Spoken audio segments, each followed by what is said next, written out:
lagi saya ada di wilayah Giza, di wilayah piramid Mesir ya. Ini adalah bangunan atau tumpukan batu yang begitu luar biasa. Itu setinggi 146 meter, tapi sekarang sudah tinggal 139, roboh karena gempa bumi ya. Ada 2.600.000 buah batu, dan satu batu ini itu beratnya sekitar 5 ton ya. Nah, ini adalah batu-batunya ya. Bisa kemana? Oh, tidak ada yang masuk, hanya para arkeolog.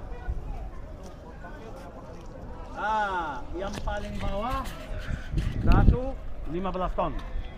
Yang paling ringan di atas 2 ton. Oh, Jadi ya, antara 15 informasi. dan 2 ton. Jadi rupanya tidak semuanya 5 ton ya. Ada 15, ada yang 2 ton. Coba jelaskan kembali bagaimana tadi cara menyusunnya tuh, saya agak bingung ya. Ini piramida ini tingginya setinggi 50 lantai kalau di masa kita. Ya, Sudah dibangun 4.500 tahun yang lalu. ya. Cara membangun piramida itu menjelaskan bahwa ilmu pengetahuan bangsa Mesir kuno sangat luar biasa sekali, Ya. sangat maju sekali walaupun lama sekali. Alkitab mengatakan Musa dididik dalam segala hikmat Mesir. Ya. Hikmat Mesir itu termasuk arsitektur dan matematika, ilmu mereka yang ada di Ya, sini. pasti ini pakai perhitungan matematika juga ya. Pasti. Ya. Nah, untuk membangun piramida setinggi itu dengan batu seberat itu, mereka begini. Mereka memotong batu dari gunung. Tapi gunungnya berada di mana? Dekat sini tidak. Berada di seberang sungai Nil. Ya. Artinya karena mereka atau pekerjaan mereka tambah lebih sulit lagi. Karena mereka harus menarik dan mendorong dari sana sampai ke tepi sungai Nil dengan memakai roda bahan kayu aras. Kayu aras ya. Nah, sampai ke tepi sungai Nil, dan di tepi sungai Nil ada satu kapal dari pohon aras juga. Tunggu batu seberat 20 ton itu diletakkan di atasnya. Ya.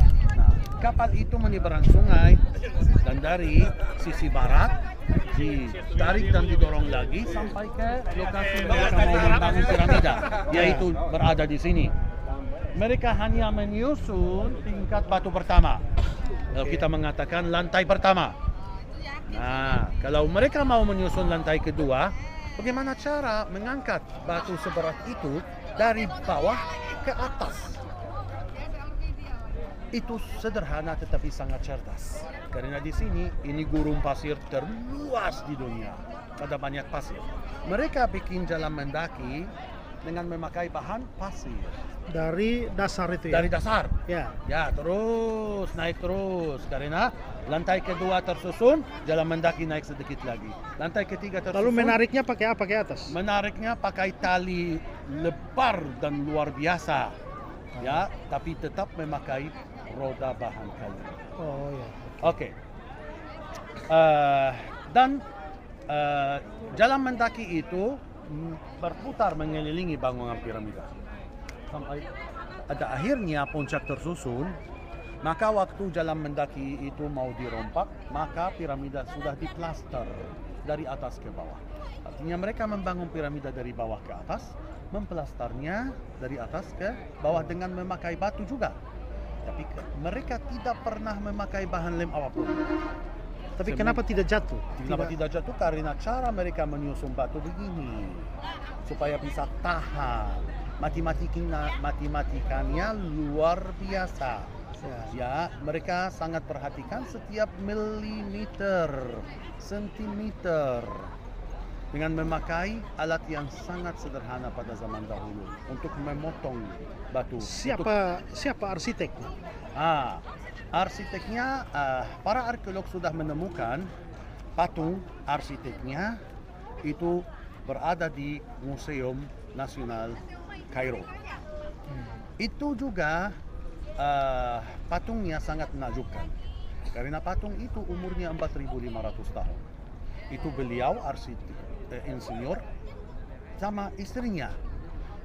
Dua patung itu merupakan dua patung paling cantik di dalam Museum Nasional Kairo. Karena warnanya masih sama, tidak pernah berubah. Walaupun umurnya 4.500 tahun, tapi warnanya masih asli. Kalau kita melihat patung-patung, kita menyangka itu dibuat bulan lalu aja, karena masih fresh. Apalagi matanya, karena mata itu mereka memakai bahan kayak kaca untuk bikin mata patung. Ketika para arkeolog menemukan dua patung itu pertama kali, Mereka menemukan di mana? mereka menemukannya di dekat sini, ya, daerah pemakaman para raja juga yang dekat sini, namanya Saqqara, dekat Memphis, ibu kota Mesir paling tua. Ya. Nah, ketika para arkeolog melihat dua patung itu pertama kali, mata dua patung itu di center mereka itu menyala. Mereka kaget, mereka menyangka itu masih hidup. Ternyata karena bahannya, warnanya sangat luar biasa sekali sampai hari ini. Jadi itu ilmu pengetahuan bangsa Mesir. Di dalamnya ada rongga Di atau dalamnya ruangan? ada lorong-lorong sempit menuju ke ruangan makam Firaun, Ya. di mana peti mati kosong berada. Karena dulu kamar makam Firaun itu pernah penuh dengan harta karun. Harta karun itu apa? Seperti apa contohnya?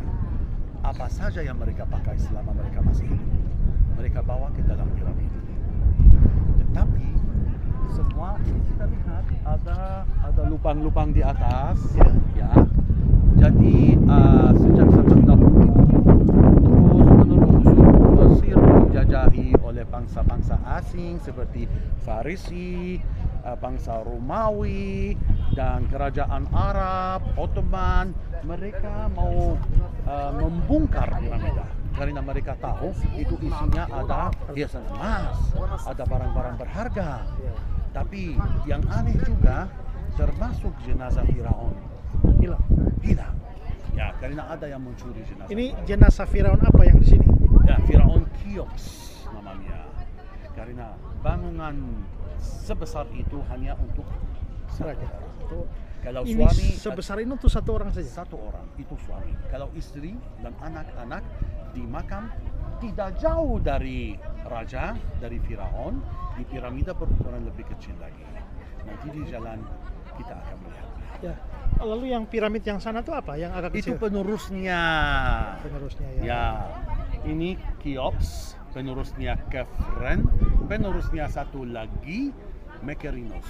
Karena itu seperti satu keluarga besar. Oke. Seorang ayah, penerusnya anak, penerusnya cucu lagi. Jadi sekarang tidak ada lagi mumi di dalam ya? Kalau di dalam piramida ini tidak ada, tapi para arkeolog sudah menemukan banyak sekali mumi lain Firaun. Alkitab mengatakan tentang jenazah Yusuf di Kejadian pasal 50 ayat yang ke-50. Ya. Waktu Yusuf meninggal berumur 110 tahun, bahwa jenazah Yusuf itu dirempah-rempahi dan ditaruh dalam peti mati, sama seperti cara bikin mumi untuk semua Firaun lain. Nah, itu sejak zaman dulu terus menerus selama zaman para Firaun. Bagaimana proses membuat mumi? Bagaimana proses membuat mumi itu sampai saat ini beberapa proses belum kita bisa dapat penafsiran tentangnya. Tapi pada umumnya mereka buka di sini di perutnya perut jenazah. Mereka mengeluarkan isinya. Kenapa? Karena isinya ini Gampang rusak ya? ya kalau masih ada di dalam perutnya busuk, ya. Dan mereka isi perut dengan macam garam yang namanya natron. Garam itu berada di Mesir Utara, tidak jauh dari Laut Mediterranean. Dan ganti garam dengan kain, yaitu apa? Kain apa? Bahan linen. Mereka isi pakai linen dan jahit di sini lagi. Apa bagian tubuh kita, apa yang masih ada cairan? Itu otak. Mereka mau menjamin bahwa jenazah jadi kering supaya tidak jadi busuk. Mereka mengeluarkan otak tapi melalui hidung. Ya, mengeluarkan dan isi juga dengan darah dan isi juga dengan kain. Akhirnya mumi atau jenazah itu dirempah-rempahi pakai rempah-rempah dan menurut Alkitab juga, dan dibungkus dalam sehelai kain putih. Itu bahan linen juga. Karena produksi kapas pada zaman dahulu sangat luar biasa sekali. Sehingga Alkitab mengatakan ketika Yusuf anak Yakub menjadi Perdana Menteri paling pertama di dunia, Firaun memberi hadiah paling pertama kepada Yusuf, yaitu apa? Pakaian halus. Alkitab mengatakan pakaian halus. Dilihat dari waktunya, artinya zamannya Yusuf, zamannya Musa ini sudah ada ya? Ini sebelum Abraham sama Sarah istrinya datang ke Mesir, 500 tahun sebelumnya piramida ini sudah ada.